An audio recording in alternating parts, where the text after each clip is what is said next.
Salut Gonzalo. Hey, salut Gonzalo. On fait une vidéo juste pour toi pour répondre à tes questions de musculation. On en a deux aujourd'hui. Et on y va tout de suite avec la première. Gonzalo Saint-Hubert, 23 ans, 2 ans d'expérience en musculation. 5 pieds 7, 157 livres, 17 de gras. Salut les gars, j'ai une question pour vous aujourd'hui. Ben, on va répondre. Non, on a une réponse. Je suis en phase de prise de masse en ce moment, vu que l'été est pas mal fini en ce moment, mais j'avais une question qui me tournait dans la tête un peu. Alright. Lorsque je vais vouloir perdre du gras pour l'été prochain, quelle est la meilleure façon de perdre du gras en gardant le plus possible ma masse musculaire? Je sais que je dois avoir un bilan négatif pour que mon corps consomme le gras, mais en tant qu'alimentation, sucre, gras, calories, que dois-je faire exactement? Pour l'été passé, j'avais aussi pris un peu de fat burner, environ un pot seulement, puis ça m'a aidé à perdre du gras. Merci les gars, continuez votre beau travail, bravo.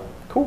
T'as-tu quelque chose à dire là-dessus? Oui, absolument. Écoute, lorsque tu essaies de perdre du gras, essaie de perdre du poids pas trop vite non plus, parce que plus tu perds ton poids vite, plus tu perds du muscle avec ton gras. Donc, ça, c'est la première chose. Deuxième chose, c'est d'essayer d'avoir une bonne quantité de protéines, histoire de ne pas perdre de muscle non plus. Donc, avoir une bonne quantité de protéines, ça va préserver le fait que ton corps va aller chercher des protéines dans tes muscles pour pouvoir avoir de l'énergie.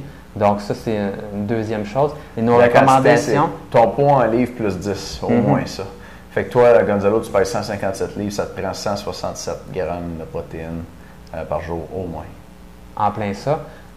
L'autre chose, c'est que faire de la musculation, ça va également prévenir le fait que tu perds de la masse musculaire. Donc, essayer de garder en même temps que tu perds du poids, une stimulation au niveau de tes muscles, ça va aider aussi à ce niveau-là. Donc, je te recommande à peu près 0,5 à 1 livre de poids corporel par semaine. Pas beaucoup plus parce que sinon, franchement, malheureusement, tu vas perdre du muscle avec ton gras et tu vas avoir un petit effet aussi indésirable sur ton corps, effet yo-yo peut-être. Très bon point ça. Puis Charles a dit l'essentiel, OK? Je t'ajoute un petit détail là-dessus. Tu nous demandes quelle quantité dans ton alimentation, sucre, gras, calories que tu dois faire. Écoute, une fois que tu as tes protéines, la quantité de sucre, la quantité de gras, c'est libre-à-toi. Il y a des gens qui le font low carb, faible en glucides. Fait que là, ils mangent, mettons, du fromage, puis des sauces, des huiles, genre Montignac. Puis il y a du monde qui fait ça low fat, tu sais. Ils coupent tout le gras, puis ils maigrissent quand même. Les deux fonctionnent. Pourquoi? Parce que tu as un bilan énergétique négatif. L'important, c'est les calories. Ça, c'est la première chose. La deuxième chose, quand tu fais une phase de perte de gras comme ça, tu veux que ça dure maximum 6 semaines.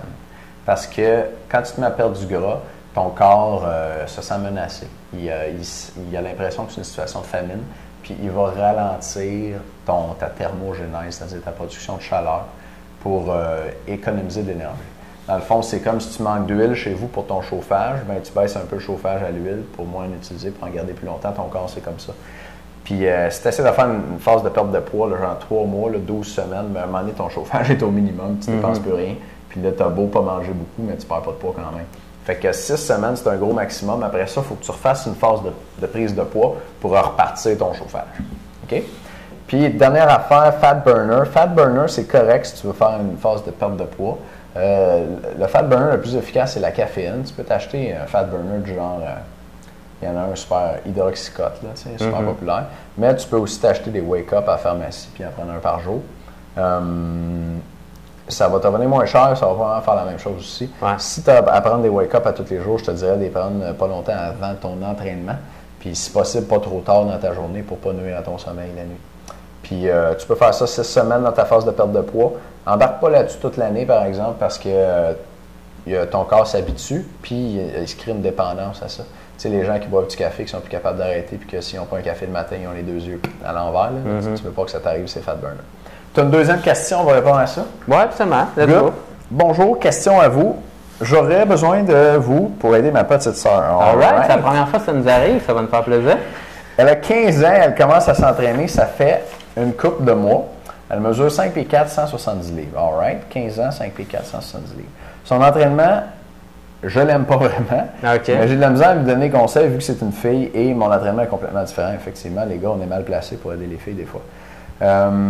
Son but est surtout de perdre du gras au niveau du ventre et aussi des cuisses. J'aurais aussi besoin que vous me disiez quels exercices qu'elle peut faire pour se refermer son corps Peut-être te raffermir. Probablement raffermir. Combien de séries répétitions, toute l'information possible va vraiment m'aider? Merci pour votre impatience, Charles. OK, donc... Je peux y aller, si tu veux. Bon, va y aller, tu compléteras. Vas-y fort. Donc, la première chose à savoir, c'est qu'il n'y a pas d'exercice en particulier pour raffermir des endroits dans le corps.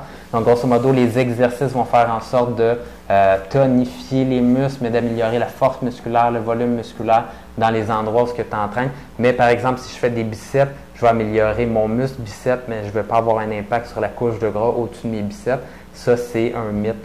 Donc, on peut pas, ta sœur ne peut pas faire uniquement des exercices pour le ventre et des exercices pour les cuisses et espérer perdre du gras à cet endroit-là précisément. Donc, ce qu'elle doit faire, c'est tout simplement perdre du poids, tranquillement, pas vite, d'une semaine à une autre, couper son nombre de calories pour s'assurer de perdre environ 1 livre par semaine, idéalement. Et l'autre chose, c'est que je suis en train de perdre le fil de mes idées. Écoute, c'est bon. Nombre de séries, nombre de répétitions, les exercices, là, tu es dedans. OK. Donc, au niveau des répétitions et des exercices, un bon conseil à y donner, c'est de faire de l'entraînement cardiovasculaire par intervalle. Ça a été prouvé comme quoi que, de 1, ça permet de brûler plus de calories, particulièrement après l'entraînement, parce que contrairement à un entraînement cardiovasculaire où tu vas juste courir tranquillement dehors, de 1, l'entraînement par intervalle, tu peux le faire sur une durée moins longue. Et après l'entraînement, tu vas avoir un surplus énergétique qui va être brûlé après parce que ton corps refait ses réserves et a besoin de brûler des calories. Donc, c'est agréable là-dessus. Tu brûles des calories après ton entraînement. Je cherche notre vidéo, la méthode 4x20 pour avoir un bon cardio weight cut. Tu tapes ça dans Google, méthode 4x20 pour avoir un bon cardio weight cut. C'est musculation plus de masse qui va sortir. Yeah! Puis, on parle d'entraînement par intervalle là-dedans, puis il va y avoir des bons trucs. Oui, absolument. Et l'autre chose, c'est que l'entraînement par intervalle, apparemment que ça n'ouvre pas l'appétit après ton entraînement, tandis que si tu fais de l'entraînement continu, tu vas avoir vraiment faim après, tandis que de l'entraînement par intervalle, tu en fais. Tu as plus mal au cœur. Tu as plus mal au cœur, mais tu n'as pas de manger. Tu n'as pas une fringale tout de suite après l'entraînement, donc ça l'aide à pas trop manger aussi. Et, si tu manges moins, tu vas perdre du poids plus vite. Tu sais. Et au niveau des répétitions, je dirais de varier. C'est agréable de faire de l'hypertrophie pour ça. C'est agréable aussi de faire des circuits d'entraînement. Donc, tu peux faire différents exercices. Tu peux dire à ta soeur de faire, par exemple, se trouver à peu près 8 exercices et alterner chacun sans prendre de repos entre chacun des exercices et peut-être refaire les 8 exercices 2 fois. Ça veut dire 16 séries au total. Et ça va y faire une bonne séance. Ça va avoir l'impression d'avoir travaillé ses muscles et d'avoir travaillé son cardiovasculaire en même temps aussi. C'est super bon, ça, Charles. Bon, pas pire, hein? Gonzalo, j'ai rien à rajouter.